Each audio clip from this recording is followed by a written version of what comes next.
And lights out, away we go. The start of the Spanish Grand Prix. Dive down the outside, but managed to hold it. Whoa, Ricciardo, you bloody bastard. Try and make up the gains here in the braking zones. I was pretty happy as we get a little bit loose coming out of that chicane. Hello everyone, welcome back to F1 22.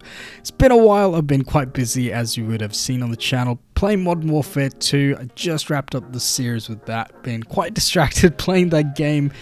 Dare I say borderline. Almost addicted. That game is so much fun. So do go check out that series if you haven't seen it already. But doesn't mean I have forgotten about Formula 1 or SnowRunner for that matter. I'm definitely going to get back into the groove of things, get back into this series, and we're starting off by getting back into F1 with our My Team career. So if you like this sort of stuff, please do hit that like button, and if you're not subscribed, please do consider subscribing. I would very much appreciate it.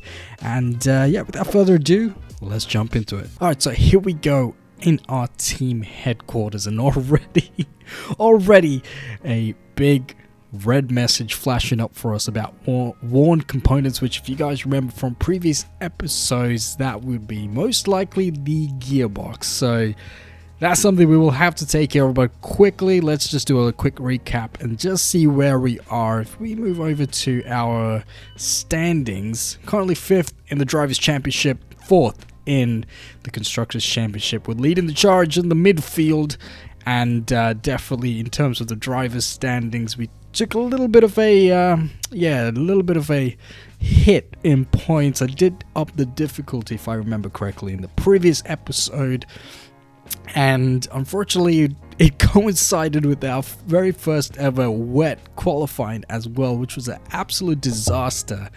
But you know, somehow we managed to salvage it, even though it wasn't the best race. It was absolute misery, but you know, it is what it is. I didn't, start this series with the intention of being, the best team, or fighting it out, duking it out with the top 3 teams for that matter. So I'm overall happy with that. I'm enjoying myself. I'm thinking I might enable the driver, or the racing line rather, just because it has been a while since I've played this game. So I need to get back into the groove of things. Have a look at our department morales.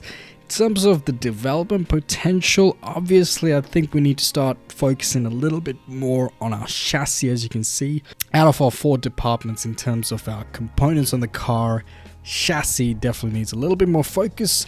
And there you go, of course, our gearbox number 1 is on its way out, and what we're gonna do first of all is fit our second gearbox. We're only in our 6th Grand Prix, and I don't know, I'm kind of nervous that I'm wearing out the gearbox too fast, because overall there's 21 races, if I remember correctly, 21 or 22 races. And the fact that we've used 1 gearbox over the span of 5 races, hopefully should be okay, because take into account that there is sprint races sprinkled in, and all sorts of different things can happen. It's very unpredictable. So hopefully this is good. So there we go, fitted our gearbox, second gearbox, and it's pending at the moment, so I imagine that'll be actually fitted once we jump into our next Grand Prix. Speaking of which, let's have a quick look at our R&D. Did have a couple of things fail, if I remember correctly. All of these parts basically failed, and we had to basically put it back into redevelopment. 0% chance of failure this time around, so hopefully should be all good. So as you can see, that rear floor under tray, especially in our chassis department, is something important and something we should keep track of. And if we go about to our facilities, I think we invested it, I believe, in our durability just a little bit. We did, I think, upgrade. Yeah, we upgraded it ever so slightly, just to reduce our failure rate, if I remember. Yeah, just to reduce our failure rate. I think it was with the chassis, actually. Yeah, just the quality control. So that's something that's also on the books, I believe, to be implemented soon. And I think that is pretty much it. Before we advance time, as always, cannot forget to add the activities. So I'm quickly going to go ahead, and what we're going to do is just autofill the activities. Just do it like that, and we'll see what we get with this. So we got chassis team building, which I think is good. We should focus on chassis a bit more. Driver promotion, filming, PR, filming. Whoa, that's a lot of department morale that is going down the drain. I'm going to get rid of that, actually. I'm going to get rid of that. And what we're going to do, actually, let's have a look at our other ones that we can do. I think we'll go for the power equipment upgrade, and nothing really that we can add for that last day. So I think I'm pretty happy with that, and we will leave it there, and we will go ahead and advance time. I know we were expecting some new developments to come through, but some of them have failed quality control. We'll need to tell the team what to redevelop via the R&D screen. Alright, so looks like there's a couple of failures with some of our R&D parts. Let's just have a quick look with that. What happened? Okay, so aerodynamics and powertrain, our beam wing and status, they both failed. That's not good. So what we're going to do, first of all, let's go back into our aero and re-enable, I suppose, for lack of a better word. I don't know what the word is to use right now.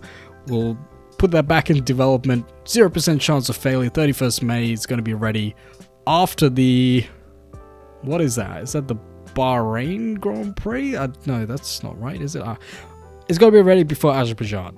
that much I can tell. And of course, I think it was the status in our powertrain department as well. Let's go put that back into development. It's not good. We got to start investing more, I think, into our facilities. Because, yeah, I think what we'll do while we're at it, I'm just going to do a little bit more with the facilities. Aero will upgrade as well. The main thing for me, I think, is regardless of how long it takes, is the fact that the parts have a very low chance of failure in terms of the development. So I think that is what's really important to me. So we want to focus on decreasing the failure rate of our upgrades. So I think that's something we should focus on. We'll upgrade that, and I think we might do it also for our powertrain as well, because powertrain is very important. And there you go, we have $1.39 million in the bank left after putting in for those upgrades in our facilities. And now it's time for our Pirelli hot lap. So I'm thinking we'll do drift, because, you know, I think the first episode we did drift, and then we did all the other ones as well. So let's go ahead, jump into it, and let's go drifting. Alright, so here we go. Aston Martin DB11 V12, 6,000 points is our goal target. Let's get to do some drifting, shall we? I am by no means an expert. I've had a few disastrous Pirelli hot laps here and there, which, by the way, I'm just gonna quickly change back to the cockpit. There we go. Alright, here we go. 4 lights, 5 lights. Away we go. Boatloads of wheel spin coming off the line. Up to 3rd gear already. Have to get very used to these supercars in general, just because they shift very slowly. No, oh, I can't even induce the rotation there. Whoa, that was horrible. There we go. Yeah, not too bad. Okay, could be better. There we go. We got it. Whoa, okay. Got it. Oh, we went outside. Oh, man. Damn, we're not even close to a bronze yet. Now, one thing I got to keep in mind is that it isn't lap based. We have 134 seconds at the moment. Come on, yeah, we're good. 500, 700 points. Okay, not bad. Woo! Oh, stay in. Yeah, we're good. Up to 1,000 points at the moment. There we go. Come on. We good. Yeah, we good. Alright, holding it. Oh my gosh. Yes, oh, that's a lovely drift, Jace. Well done. Wow. Wow, that was pretty good. That's probably the best drift I have ever done in virtual and reality. Oh. Oh, come on. Can we get to bronze? Rotate it. Come on, Jace. There you go. Rotate. Oh. We've got 60 seconds left. We've got bronze. Okay, that's good. Alright, we're good. Oh. Oh. Oh, boy. Alright, here we go. Got a real chance in this final corner. Go for a really long drift. Power slide. Yeah, well done. Not bad. Can we get to 4,000 points? Yeah, just try and flick it around. Just induce some sideways drifting along the main straight. Can we get to 4,000 points? Yes, I think we can. Oh, I think third gear is probably the way to go around these corners. Oh, we went off. Damn. Alright, we made it to silver. Oh. There we go, there we go. 3 seconds left. Oh, wow, okay, we made it just over 5,000. Wow, we were so close. So close, oh my gosh. That was not too bad, especially a couple of those drifts here and there. Alright, I'm pretty happy with that. Let's keep moving forward. 5,235 points. We made our silver target, 500 acclaim points, and $50,000 in cash. Not too bad, not too shabby after all. Alright, so here we go. On to the race weekend, and as usual, I will go ahead and just do all the practice stuff, all the practice sessions, get all the resource points, all of those, and I will see you guys time for qualifying. Alright, so here we are, one-shot qualifying, one do-or-die lap. Something I wish that Formula 1 in real life actually had. I do believe for a small period of time, I believe they had it for just a very short period, and then they canned it, and we had all these different formats of qualifying, and we've settled obviously with what we have now with the Q1, Q2, Q3, you know, the bottom 5 from Q1, Q2 getting knocked out. They like to call Q1 a top 10 shootout, but it's not really if you're going to give them, 10 odd minutes each driver to go as fast as they can. Whereas I feel like a top 10 shootout is really only a shootout if you have one do or die lap per driver, which is what this is. So I've been experimenting with the difficulty, you know, outside of my team career. I found that difficulty of about 70 was okay. I was still hanging with, you know, quote unquote the top teams, Red Bull, Ferrari, Mercedes, but you know, it was definitely a little bit more effort, and currently I can't actually chase difficulty on the My Team career, at least right now, this particular moment, because we are in a Grand Prix, which is the Spanish Grand Prix, by the way. If I haven't mentioned that, can you tell that I haven't played this game in a while? So, yeah, it's still at 65, the AI difficulty that is, and hopefully I can, you know, adjust that up to 70 as we go along. I am accounting for the fact that you know, in the context of the My Team career, our car isn't as developed compared to the other teams. So we shall see how we go with just 65% or whatever you want to call it. The 65 is the AI difficulty level I've set it at. You saw our setup, and yeah, let's see how we go. Shall we? One do or die lap. I have set the racing line for the corners. Here we go. Down the main straight, starting our flying lap already, P1. This is going to be really interesting to see how we go. Hard on the brakes, upshift to 5th. Float the throttle through the first section of that corner, then just flat out through that particular corner, then hard on the brakes, down to 4th really is where I should be going, and then foot to the floor, a little bit of a hairpin, 3rd gear, Perez currently in 1st, we're down in P3, gotta really concentrate here, up to P5, well down to P5 rather, P6, oh, I slowed down there for no reason, I don't know why. We're down to P11, that is not good. Let's see if we can claw back some time. This particular section of track is so easy to just rotate your car. Closing in on Russell. Up to 5th gear. This chicane. 3rd, then 4th, down to 2nd through the very last part of it. Back up to 3rd. Tiptoe your way around the last corner, still at top 10, DRS, and across the line. I think we ended up in P11. That took some energy out of me. Okay, maybe 65 isn't as bad. Maybe we will stick with that. Wow, whew. I am really tired out by that. I do play a little bit, again, outside of my team career. Before I start recording this, like I said, just experimenting with the AI difficulty, and there you go. With qualifying wrapped up now, we have our grid lineup for the big race tomorrow. Be sure to join us then for what will no doubt be a fantastic race. Well, certainly hope so. It'll be a fantastic race. We're starting P11.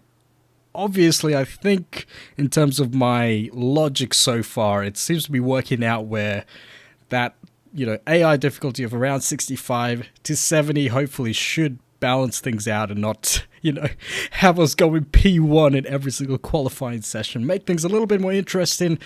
Definitely made some mistakes here and there. I think it's just because I'm trying to concentrate on talking and drive at the same time. It's something that I'm working on getting better at. So anyways, hopefully a fantastic race to come up. Do stay tuned, and I will see you guys on the grid. Welcome along then to what promises to be another fascinating Spanish Grand Prix. It's a race which saw Max Verstappen take victory on his first ever appearance with the Red Bull team in 2016, after that dramatic coming together of Lewis Hamilton and Nico Rosberg. Will we see more moments for the scrapbook here today? It's a sellout crowd of 140,000 here today as we await lights out for the 730-metre sprint down into Turn 1. This is a 2.9-mile racetrack. Overtaking is challenging through the 16 corners, but there's still a lot of high-speed excitement to be found, including the flat-out Turn 3 and the terrifying blind right of Turn 9. Off the back of a fantastic qualifying session, it's time to see how our starting grid looks like for today's race. What a qualifying yesterday for George Russell. He'll start today's race from pole position, with Charles Leclerc alongside. Considering the rest of the grid, we have Perez, Hamilton, Max Verstappen and Sainz, Norris, Fernando Alonso, Ricciardo and Esteban Ocon. The owner driver, Gasly, Valtteri Bottas and Tsunoda, Magnussen, Mick Schumacher, Sebastian Vettel and Guan Yu Zhou, Albon, Latifi, Boschung and Lance Stroll brings the grid to a close. Now it's almost time for lights out, so let's go down to the track.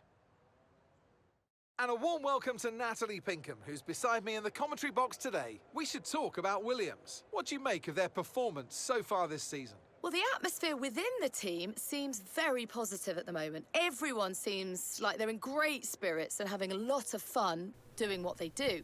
And that has definitely contributed to the performances we've seen. Alright, so here we go. Lined up on the grid. Going through our setup as usual. Pretty much, this was a setup that I was fairly happy with. Turned down the differential just a little bit. Tried to minimize that wheel spin when we launch off. When lights go out. Of course, park firmware rules, so not much that we can really change overall. We're sort of stuck with our qualifying setup. Formation lap, here we go as usual. Try and get the tires up to speed. scrub them in basically, and just sort of get a feel of the car as well. Just sort of, always good to sort of throw it about, just get used to the weight. Here we go, 5 lights and lights out. Away we go. The start of the Spanish Grand Prix. Not too bad, hanging with Ocon and Ricciardo at the moment as we drag race. Ocon managed to gain that spot on the outside of Ricciardo at the moment and dive down the outside, but managed to hold it. But here comes Ricciardo back down the inside. He's definitely not going to give up his P9 without a good fight, and we relegate ourselves to P10, already making up 1 position, so far not an overall bad start, and basically just sort of a train for this for the second half of this first lap, just trying to stay with Ricciardo as best as we can.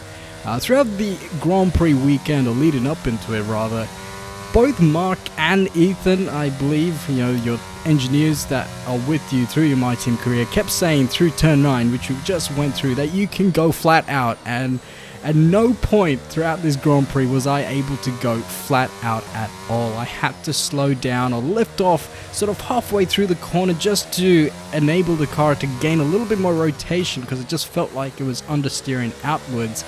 And once it came back onto the racing line, basically then, second half of that corner, foot to the floor, much like this final corner, coming around onto the main straight to round out our first lap, as we have Bottas hot on our heels, trying to get into our slipstream, as we're trying to get into Ricciardo's slipstream. Fast forward to the latter part of lap 2, as you can see, purple sector, the purple first sector for us, and that is something I noticed, that throughout this Grand Prix we always managed to nail a purple first sector. And what I found was, with this AI difficulty, or just in general during this Grand Prix, I found myself making up ground, as you can see, under brakes when it comes to these to the other drivers. So overall I had to try and make the passes count and make the gains count in the braking zones. As you can see, we're in Ricciardo's slipstream here, starting off lap 3,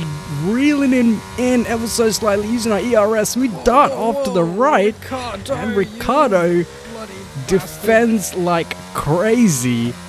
I swear that was a move under brakes at that point. But fast forward lap 4, still behind Ricciardo, trying to chase our fellow Aussie down.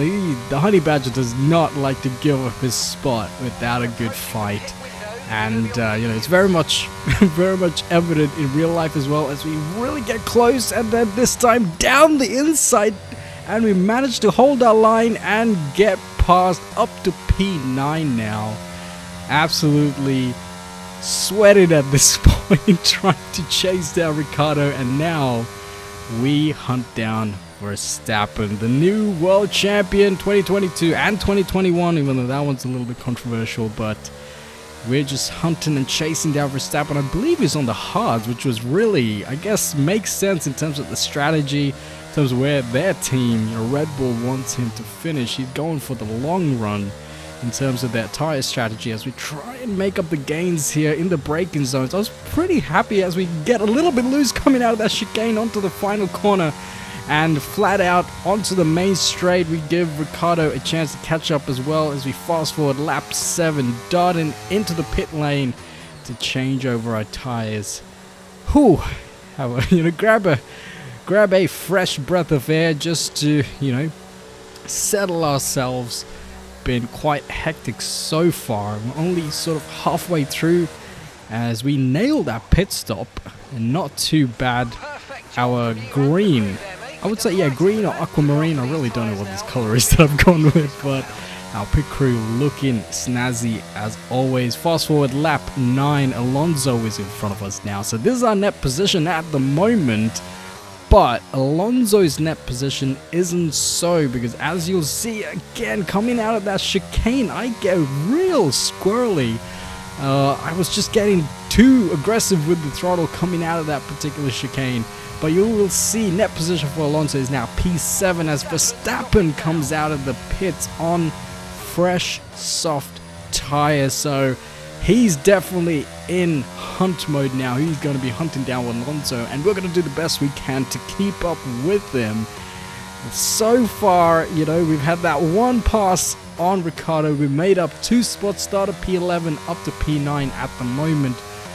You know, in the points, so that's good, but I feel like we could do better as we just basically for this entire lap, next couple of laps, basically just chasing down Verstappen. This particular sort of mini corkscrew almost, and again, here you go, turn 9, no way was I able to take it flat out. And yeah, I don't know, maybe it was the setup. I just couldn't find myself going flat out as the game suggested.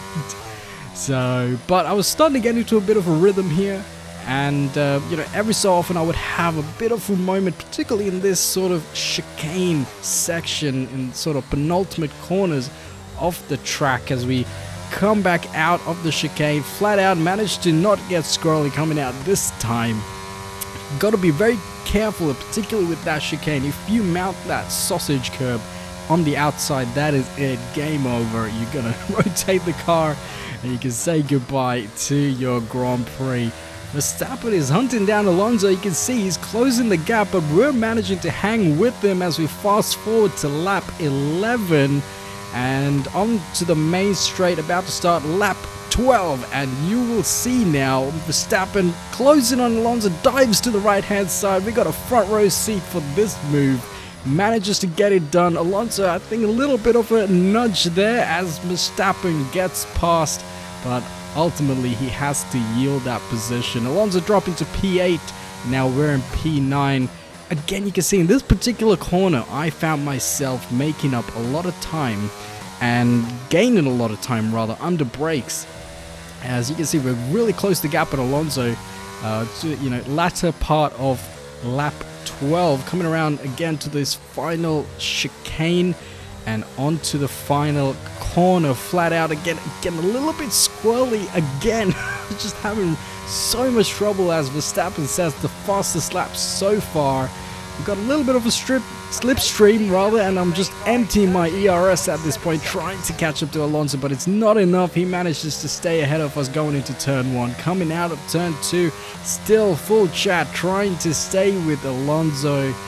I will say this, and I think I said this actually in my first ever episode in the Bahrain Grand Prix, Alonso's AI is actually really good. Even I feel like at medium difficulty, which is what we started out first, I believe, he put up a crazy fight, and that's something that's very reminiscent of real life, where, you know, you see Alonso defend for his life. Throwback to Hungary, I think 2021 if I'm not mistaken, the way he defended so that Ocon could take his maiden win was insane. Again, coming up to this corner, we're making up ground on Alonso in the braking zone, ever so close now, right up his exhaust pipe, but he's still trying to get away from us. Under acceleration, he managed to, you know, to get that tiniest gap, but again, under brakes, we just get ever so close.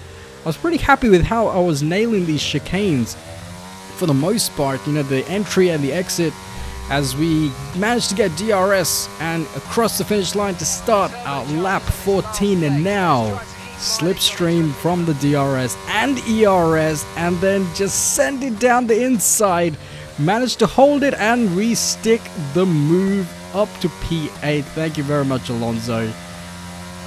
He put up a heck of a fight. That Alpine is uber fast for what it's worth. But it's not over. You can see he's also making up ground in the braking sections as we fast forward to lap 16. Main straight across the finish line to start our final lap. And at this point, absolutely spent at this point. I'm just sweating. And, you know, we just have to consolidate with our position and make do with the positions that we made up so far. Considering we started P11, not a bad result to finish P8 ultimately, as you know, we tried to chase down Verstappen as best we could, but there is no way that we can keep with him as we go a little bit deep on the brake stay into that particular hairpin corner, and scrub way too much speed than we need to. Again, this particular corkscrew, I felt like I could have taken a little bit more speed. And then, of course, turn 9, you can see I'm lifting off the throttle. And even with that, it's not enough, and I keep going wide. But, yeah, I don't know. For some reason, the game thinks you can go flat out through there. Absolutely no chance. But I've been pretty satisfied overall with this Grand Prix, especially with the AI level it's now set at. Because now I feel like, and something I mentioned obviously earlier, is that now we will have, hopefully, a better overall natural picture of where our team should be as we come around the final corner, across the finish line. And that is it, ladies and gentlemen. End of the Spanish Grand Prix, finishing P8. Overall, not a bad day at the office. And, but it's Ferrari's day today. Driver of the day, Charles Leclerc, and good on him. That's a fantastic performance from Ferrari. It hardly looked in doubt.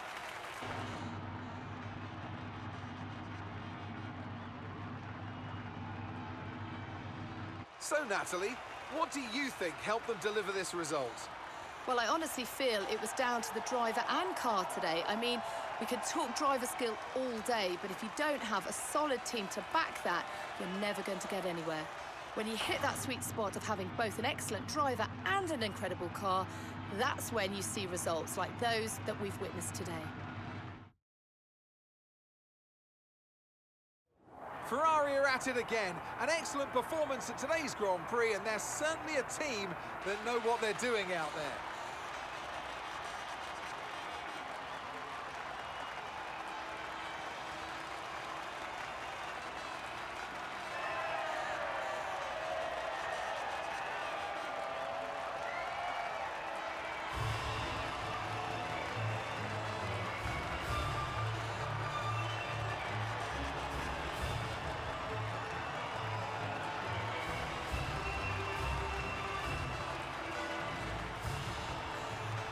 So let's review the drivers' standings. Carlos Sainz extends his lead at the top, getting ever closer to securing the championship.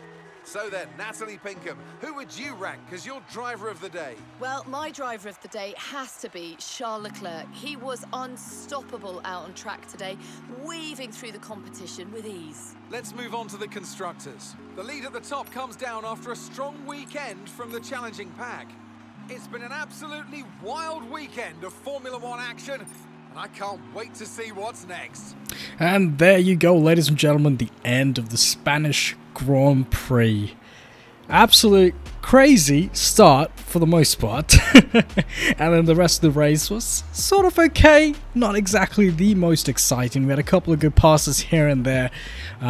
But again, I think overall I'm pretty happy with this because I feel like now, you know, we're starting to get into the groove of where this AI difficulty is starting to mesh together with where our team should be. So hopefully as the season progresses, it'll start to look like a bit more, you know, a bit more of a natural overall standings for our particular team, considering where we are in our development and considering we did start off as basically a newcomer team, not that much of a big budget. And keeping that in mind, let's have a look at the standings. Constructor standings still leading the charge with the mid-pack currently holding firm in 4th place. Absolute massive deficit between us and the next team above us, which is Mercedes. We've got a 149 point deficit between us and them, so absolutely crazy. Red Bull running away with it with 205 points, and of course rest of the midfield bringing it up. Aston Martin, our rivals, particularly Lance Stroll, his team, not exactly doing the best, so something to keep an eye on as we progress through this series. And as you can see, we've actually dropped down a spot further in the driver standings as well. We're now sitting on 56 points and yeah, about 10 point, is that right? 62 point gap difference. I don't think I'm reading that correctly. That doesn't make any sense. If I'm reading this correctly, I think there's a 10 point difference between us. So I think what this gap is showing is the gap to Carlos Sainz, who's actually leading the championship pretty cool to see that. I know it's only virtual racing, but I always want to see Carlos Sainz, you know, win some more races. The smooth operator deserves some more podiums, so that's pretty awesome to see him leading the championship. But overall, it was Ferrari and Mercedes' day, and I hope you guys enjoyed this episode. And yeah, if you like this sort of stuff, please do hit that like button and subscribe if you haven't subscribed already. Leave your comments down below. I want to hear your thoughts on this series and your thoughts on this game, your thoughts on Formula 1. Let's have a discussion. I'm very much keen to hear what you guys have to say. And with that, thank you very much for watching. Take care of yourselves, and I will catch you guys in the next video.